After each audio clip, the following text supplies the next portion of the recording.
गरम दिन आसिलाणी आमे बॉडी को कूल रखिबा पाई डिफरेंट टाइप रो जूस ड्रिंक पी था। मु आज बनाउची वाटरमेलन गोंद कतिरा ड्रिंक। गोंद कतिरा को आमे 5 रु 6 घंटा सोक करिबा नहले तो ओवरनाइट सोक करिकि रखि नबा। से पूरा बतुरी की क्रिस्टल टाइप रो देखा जिवो। गोंद कतिरा रो किछि निजर टेस्ट न थाए। आको आमे कोनोसी ड्रिंक बा जूस रे आमे यूज करि परिबा। गोंद कतिरा और गोंद दीटा जाक पूरा डिफरेंट। कंफ्यूज हेबेनी। गोंद आमे शीत दिन यूज करि थाउ फ्राई करिकि कोनोसी ड्राई फ्रूट लड्डू हो कि बेसन लड्डू हो। गोंद हमर बॉडी को हीट रखि थाए शीत दिन रे, बट गोंद कतिरा बॉडी को कूल रखि थाए। गरम दिन रे बॉडी को हाइड्रेट रखि थाए।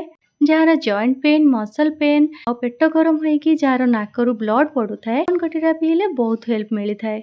गरम दिन रे हमको हालिया लगी थाए।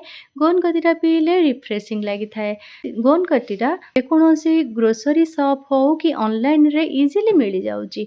सब्जा सीड्स को मु 15 मिनिट पई सोक करके रखि नै दिली। सब गुडी को मिक्स करके गोटे हेल्दी समर ड्रिंक बनै परिबा। रहिली जय जगन्नाथ।